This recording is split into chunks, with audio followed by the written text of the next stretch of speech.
Starting. All right, awesome.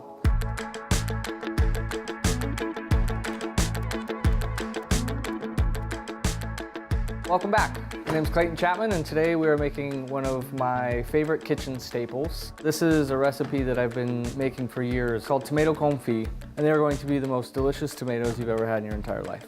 And these tomatoes become a go-to staple in my kitchen for just about everything. Ideally, you want to start with what's called like a paste tomato. So Roma tomatoes make great tomato confit, or San Marzanos. We're going to go ahead and we're going to make an X in the bottom of the tomato. And we're going to take out the top of the core here. And what this is going to do is when we go ahead and we put the tomato in the blanching water, it's going to allow the water to seep between the actual flesh of the tomato and the skin, and it's going to help release that skin when I go to peel it. You really want a little bit of underripeness in the tomato, just because they're a little easier to work with. I have a pot of salted boiling water. We're just going to blanch the tomatoes. And a good rule of thumb is about like 10 to 15 seconds, depending on the ripeness of the tomato. And your water probably is going to lose its boil when you add all your tomatoes, and that's okay. So you just kind of give yourself a rough count, 1, 2, 3, 4, so on, etc. What I'm looking for is I just want to see the skin start to peel off the tomato here, just barely. It's just starting to blister. So I'll go ahead and remove my tomatoes here. Next step is we're just going to go through with a paring knife, peel back our skin. It slides right off.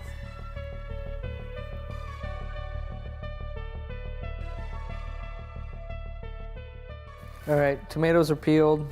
I'm gonna quarter them. So at the restaurant, we do like hundreds of pounds of tomatoes a year into tomato confit. Finds its way into all sorts of things on the menu. Essentially, I'm just running my knife, so if this is the top of the tomato and this is the stem, I'm just following the natural curve of the tomato and removing that core and all the seeds. So all I'm left with is this, like, I call it the flesh of the tomato, or the petal. It's just the pulp. Sheets right here lined with parchment paper. You'll know how much I love this roasted garlic oil. I use it in so many different recipes. So I am going to use that today. If that's not something you have access to, I would recommend just an extra virgin olive oil. Something that's light in body, kind of fruity, maybe have some pepperness to it. Going to season with salt. This is a kosher salt. You could use a sea salt if that's what you have, but I like kosher salt because of the texture. I've got a Demiri, a raw cane sugar. We're gonna put a little bit of Please try again in a little bit. Shut up, Siri. We're gonna put some fresh thyme here on the bottom. So now what I'm gonna do is I'm gonna lay the tomatoes cut side down.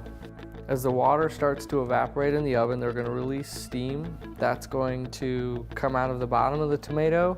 It's gonna start to release all the moisture in the tomato, and as all that moisture is released, it's going to be replaced with this seasoned oil.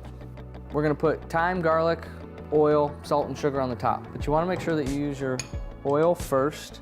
Reason being is, as I season with oil, I don't want to rub off any of the salt and sugar, so I want this to go down first. Salt, sugar.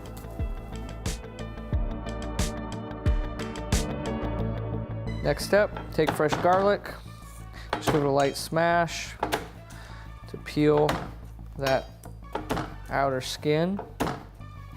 The reason why I like to peel the garlic, smash it, and then lay this like tiny, tedious little piece of garlic over each tomato is because, well, it's delicious. It's rich in flavor because all the sugars naturally caramelize. It's robust. It's awesome. 250-degree oven without the fan, and every so often what I'm gonna do is I'm gonna pull these out of the oven and check on them. I'm gonna tip my oil all the way to one corner onto a spoon, and I'm gonna baste these again. And I'm just gonna kind of rehydrate that garlic and that thyme so that it doesn't burn. The reason why I'm not hydrating it right now is I wanna make sure that the salt and the sugar that I put on the tomatoes stays on the tomatoes. All right. So it's just a little over 3 hours on these. You can see how they've lost a ton of water. They've shrunk a fair amount in size, but they're just gleaming. They're shiny. They're totally saturated with this delicious garlic oil and salt and sugar. They're still really hot, but I'm gonna eat one. It's like tomato candy for adults. It's so good. These can pretty much store indefinitely in your refrigerator as long as they're completely covered in oil. If they're not covered in oil, I give them, 2 weeks in the refrigerator, but I doubt they last that long. You're gonna make these and you're gonna immediately eat them all, and they're gonna have to remake them again. Thank you so much for joining me today. I hope you enjoy these as much as I do, and we'll see you next time. Take care. Follow us on social media, all the usual suspects, where we share new tips, tricks, and recipes weekly of all my favorite dishes that I love to make at home. Oh man, dude, we're gonna eat the shit out of these tomatoes today. They are so good. They make me happy.